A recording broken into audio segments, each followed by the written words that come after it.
गांव नैनातल के किनारे बसी एक छोटी सी गुफा थी जो सुनसान सा लगता था। वहां का माहौल हमेशा ही भूतिया और रहस्यमय रहता था। लोग कहते थे कि वहां रात्रि के समय अजीब सी आवाजें सुनाई देती हैं और किसी ने उस गुफा में जाने का साहस नहीं किया। गांव का एक नौजवान अर्जुन ने इस रहस्य को सुलझाने का निर्णय लिया।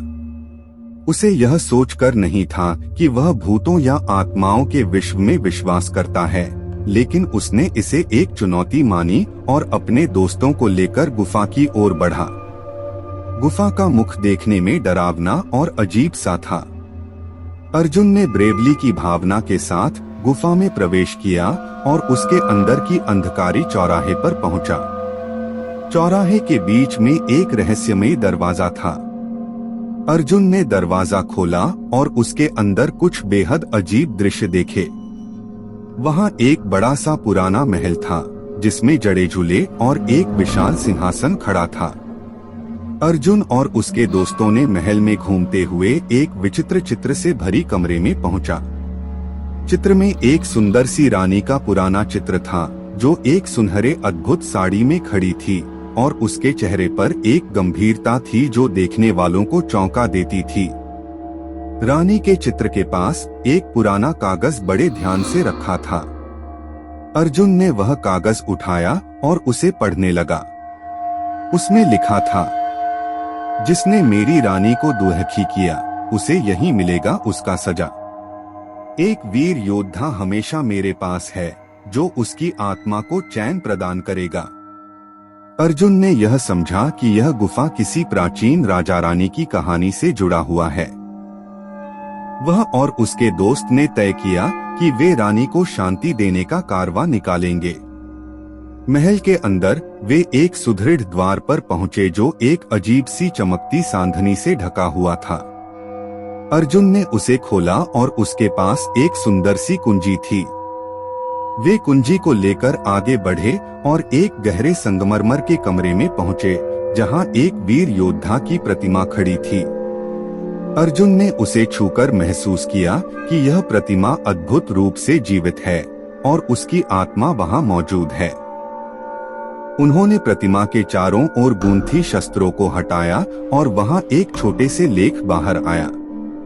लेख में लिखा था, धनी राजा ने अपनी प्रिय रानी की मौत का दुख सहा और उसकी आत्मा को शांति देने के लिए वह यहाँ एक योद्धा की प्रतिमा स्थापित करने का निर्णय किया। राजा का आत्मा इस प्रतिमा के रूप में बसी है और वह शांति की प्रतीक है। जो कोई भी इस राजा की मृत्यु का कारण होगा उसे राजा की क्षमा और शांति मिलेगी।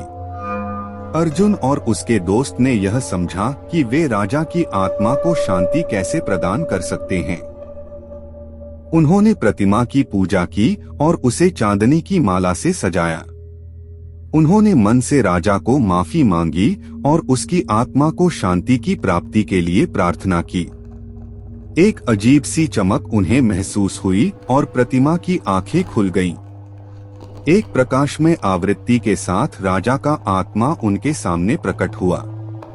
राजा ने आत्मा से कहा, तुम्हारा दिल साफ है और तुमने मेरी आत्मा को शांति प्रदान की है। तुम्हें धन्यवाद। राजा की आत्मा ने उन्हें अपना आशीर्वाद दिया और गुफा के बाहर एक चमत्कारी प्रकाश के साथ गायब हो गई। गुफा अब सामान्य सा दिखने लगा और अर्जुन और उसके दोस्त बहुत ही चैन के साथ वापस गांव की ओर बढ़े। गांव वाले बहुत ही चौंके हुए थे जब वे गुफा से बाहर निकले। अर्जुन ने उन्हें सच्चाई सुनाई और उन्हें बताया कि राजा की आत्मा अब शांत है और गुफा में कोई भूत प्रेत नहीं है। गांव वाले बहुत ही आश्चर्यचकित हो गए और उन्होंने अर्जुन की बहादुरी की सराहना की। उन्होंने गुफा को साफ सुथरा करने का निर्णय लिया।